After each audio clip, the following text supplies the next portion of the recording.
Hello and welcome to Unspooled.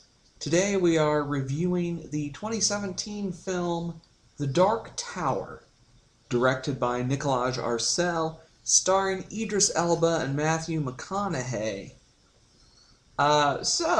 Yes. This film it's a film, I'll give it that. They at least made one. They made a movie here. It is a movie. And you can tell because at the end there's 8,000 credits of people. Right. So it's a movie. It's not a particularly good movie. There are definitely the foundations there for a great movie. Yes. The issue is they didn't know what they were doing here. I'm not sure if this is because of Nicolas Arcel has no idea what he's doing. I doubt that's it. Or that the screenwriters didn't know what they were making, or that the studio didn't know what they were making. That's probably the more likely thing. I think it's a combination of all that. Probably. I don't think they had the correct, and I'm not saying the director, but the direction of the movie.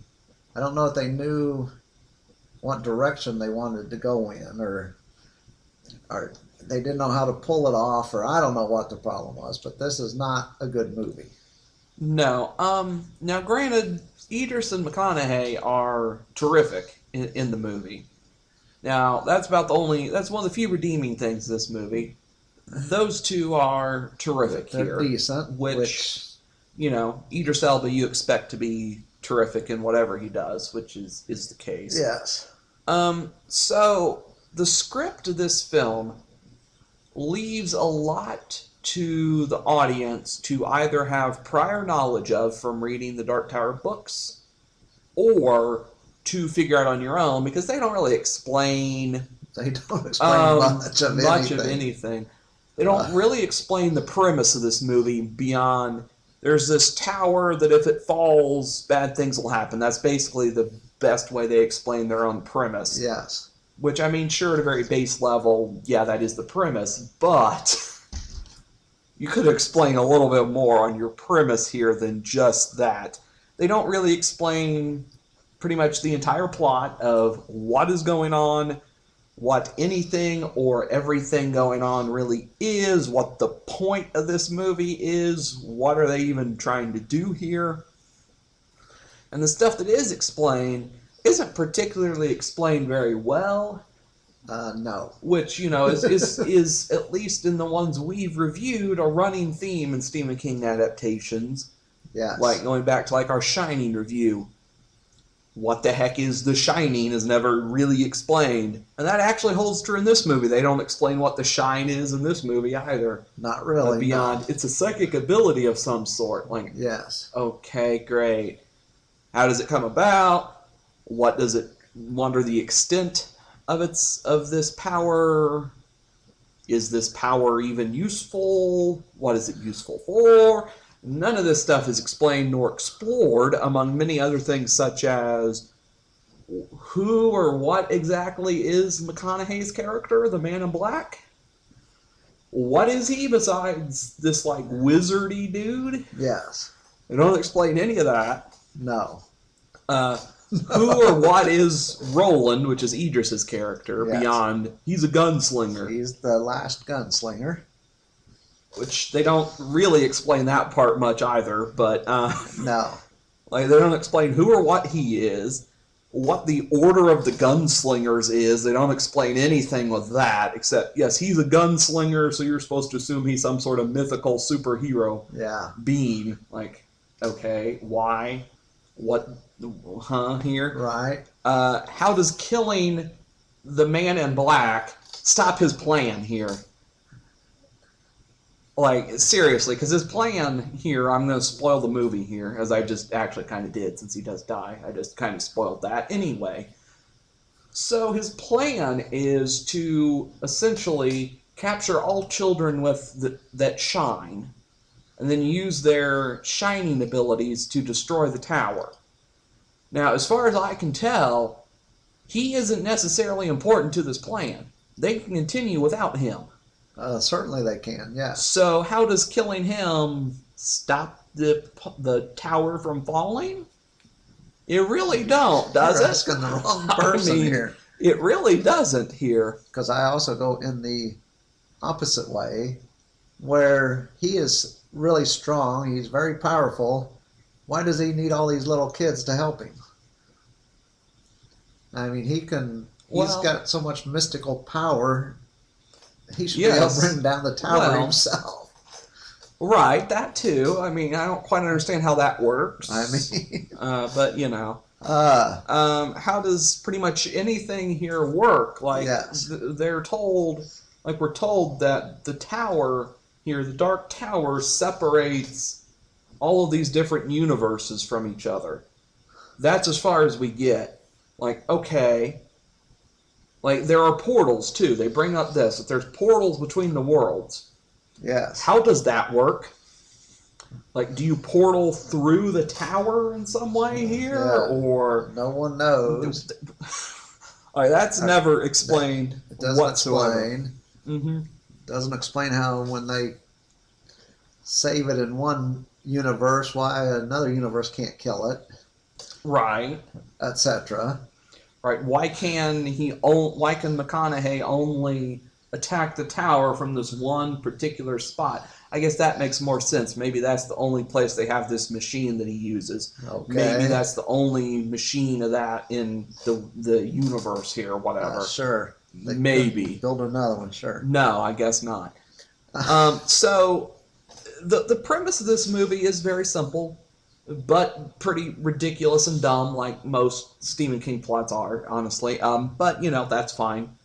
It's done well. It doesn't matter if it's ridiculous or stupid. Right. It's still fine if it's executed well. The problem here is it's not. That is correct. A lot of end-of-world movies are silly. I mean, the premises are a lot of times silly. So, Not necessarily. But, you know, that's a different discussion for a different day. Most of the children characters in this movie, which granted there's about like 2 that are actually important. Yes. You have Jake, and then you have his like friend dude who's there for like 20 minutes. Yes. Other than that, there aren't really any other children characters. But, you know, the character of Jake is not terrible. He's not terrible. The acting performance is not great, but it's fine. You know, not the worst child actor I've ever seen. Right. You know, but not great either. But, you know, that's fine. But overall, this whole movie feels like 2 separate movies. Okay. You have like the first half where they're, you know, figuring out, you know, Jake's visions, and he goes to the other universe and finds Roland, and it's all this very dark, ominous tone, very foreboding atmosphere type stuff going on. And then when Roland and Jake portal into New York, we get into this like weird buddy cop comedy routine for the second half of the movie. Yes. So that makes no sense, really. I mean, it makes sense, but it's just very jarring that you smash your tone that badly from one half to the other half. All in all, this movie's not the worst thing ever. You know, it's fine. It's far from one of the worst things I've seen. You know, it's passable.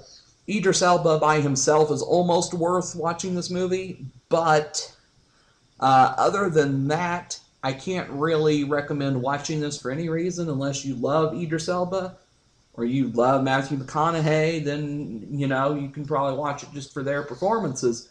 But other than that, there's not much redeemable or really worth watching here. It's definitely watchable, but it's not worth watching beyond just seeing the seeds of a potentially great film that are laid here, because there is some stuff here that could be really great, just not in this interpretation of the universe of the Dark Tower, really, more so than one specific book. But, you know, all in all, I gave this a 59%. So, you know, I think that's the lowest I've given on this show. Actually, no, probably The Grudge got worse than this.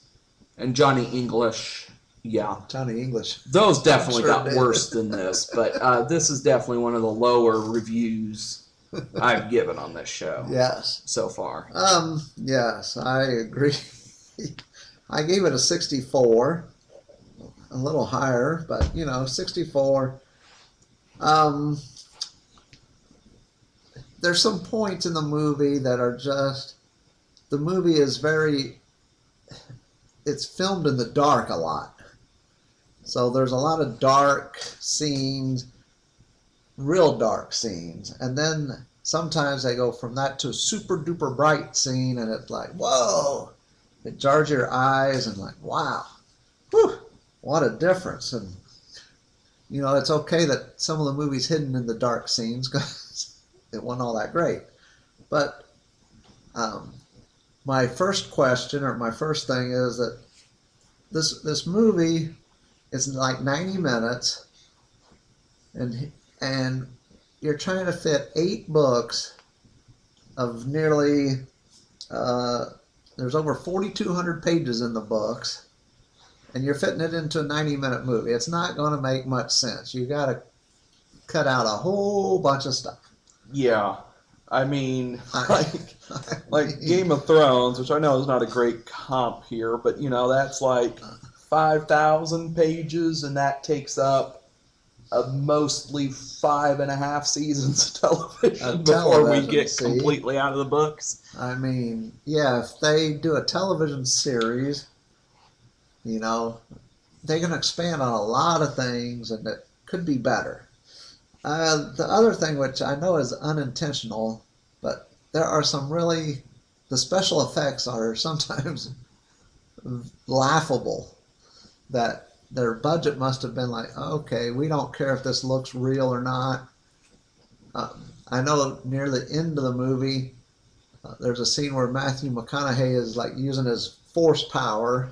Oh yeah, I didn't get that scene at all. Like my other question here is like, if he has all these powers, why is he running away from Roland here this whole time? Like, see, it doesn't make sense. Like he's a force master here. Yeah. Like why? But he's using this force power, and it's this big beam that hits Roland and shoves him up against the wall. And you can tell when it hits the wall, it's a dummy, and it's so laughable that it's not even close to what Roland looks like. And I was laughing like, holy cow, they let that go through? Try and make it look a little better, folks.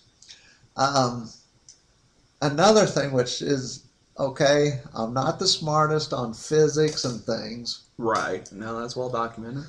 Okay, but I was wondering about this part. At the end, which hopefully this isn't much, but, you said that the man in black gets killed. Mm-hmm. Okay, so how does he get killed? Oh, yeah, this great thing. So, okay, Roland shoots a bullet. Yes. So he shoots right at McConaughey. Right. The bullet's going, and it's traveled at least halfway to McConaughey. Right. And then he shoots at like a second shot. This beam on the wall here, this metal beam. So the first bullet is straight at McConaughey. Yeah. It's a straight line. Mm-hmm. Now, it's from the same gun. Mm-hmm. He shoots a second bullet. The first bullet's halfway to McConaughey. So he shoots at an angle off a beam, and it catches up and deflects the first bullet. And like, okay, now, is there a speed thing on the gun that you can shoot the second bullet faster than the first? Because it would have to go like twice as fast. Now, the man in black can catch the bullet, so maybe he's slowing it down. But that had to be the only way that could remotely work. There's no way when a bullet is halfway somewhere that you shoot at an angle and you catch up. Yeah, no. It doesn't work. No. Boy, when I saw that, I had to laugh. Like, oh, they really want us to buy this? That's what kills him? Okay, sure. But so there's some laughable parts in the movie. To me, the good acting's wasted in the movie. The movie's too short. It's rushed. Sometimes they needed more lighting, and the movie could have been a half hour longer easily. to at least help explain some things. But overall, a 64. So, and I know in Rotten Tomatoes or one of those sites, it does not get that high. It's pretty low. Right, I would assume that'd be Rotten Tomatoes just by how they, put together their percentage ratings. But so that's going to do it for this episode of Unspooled. Thank you for listening. If you enjoyed, make sure to subscribe to the channel for more great content like this. And until the next episode, goodbye.